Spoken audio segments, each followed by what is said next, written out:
জনগণ আবারও রাস্তায় নামবে, তরুণেরা আবারও রাস্তায় নামবে। বাংলাদেশের মানুষ মুখিয়ে আছে পরিবর্তনের জন্য, এবং পরিবর্তন ছাড়া আসলে এই অভ্যুত্থান, নির্বাচন, ঐক্যমত্য কমিশন কোনো কিছুই আসলে সবকিছুই ব্যর্থ। যদি সে রিয়েল চেঞ্জটা দেখতে না পায় এবং এই পরিবর্তনের, এই অভ্যুত্থানের সুফলের ভাগিদার যাতে প্রত্যেকটা ব্যক্তি যদি না হয়, সুফলের ভাগিদার যদি কিছু রাজনৈতিক দল হয়, কিছু বিশেষ ব্যক্তি হয়, মুষ্টিমেয় কিছু মানুষ হয়, তাহলে কিন্তু এটা আসলে কোনো পরিবর্তন হলো না এবং জনগণ আবারও রাস্তায় নামবে, তরুণেরা আবারও রাস্তায় নামবে। ফলে আমরা সেই লড়াইটা চালিয়ে যেতে চাই।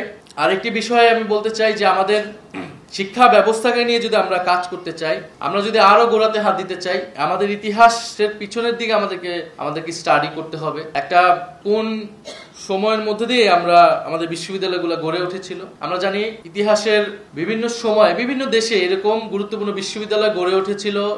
ইউনিভার্সাল কার্ডিয়াক হসপিটাল, আপনার হৃদয়ের আরো কাছে।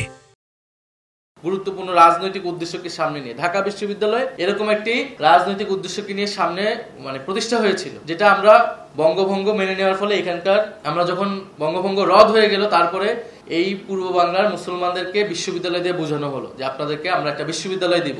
এবং এই বিশ্ববিদ্যালয় দেওয়ার বিরোধিতা করেছে কলকাতা থেকে শুরু করে উচ্চ বর্ণের হিন্দু যারা রয়েছে, যারা পূর্ব বাংলার মুসলমান এবং দলিত হিন্দু, নিম্নবর্ণের হিন্দু, তারা অগ্রসর হোক তারা চায়নি, তারা সকলেই বিরোধিতা করেছে। ফলে এই পূর্ববঙ্গকে এগিয়ে নিয়ে যেতে এই ঢাকা বিশ্ববিদ্যালয় প্রতিষ্ঠিত হয়েছে। এরকম ভারতে অনেক বিশ্ববিদ্যালয়, জওহরলাল নেহরু ইউনিভার্সিটি, আলিগড় মুসলিম ইউনিভার্সিটি, এরকম অনেকগুলো বিশ্ববিদ্যালয় বিভিন্ন দেশে এরকম রাজনৈতিক প্রকল্প নিয়ে তৈরি হয়। বিশ্ববিদ্যালয় যেমন রাষ্ট্রকে দেয়, রাষ্ট্রের বৈধতা উৎপাদন করে, একইভাবে রাষ্ট্রকেও বিশ্ববিদ্যালয়কে নিয়ে ভাবতে হয়, ভিশন থাকতে হয়।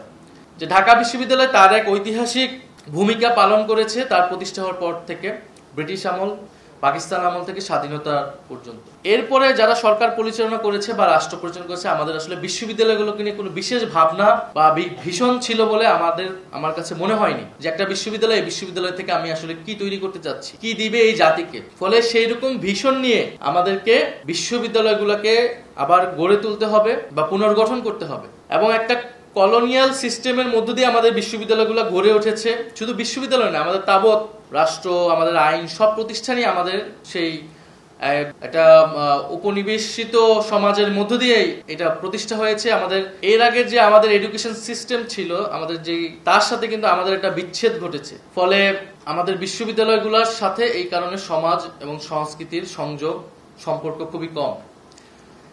আমরা যদি সামনের দিকে আগাতে চাই, আমাদের সমাজ পুনর্গঠনের, বিশ্ববিদ্যালয়কে শুধু কেবল রাষ্ট্রের জায়গায় না দেখে আমরা যদি সমাজ ও সংস্কৃতির জায়গায় ভাবি, আমাদেরকে সেই ঐতিহাসিক জায়গাগুলোকে যেতে হবে এবং কিভাবে আমরা আমাদের ট্রেডিশনের সাথে, আমাদের সমাজ সংস্কৃতির সাথে বিশ্ববিদ্যালয় সম্পর্ক করতে পারবো, সেই ভাবনা করা উচিত।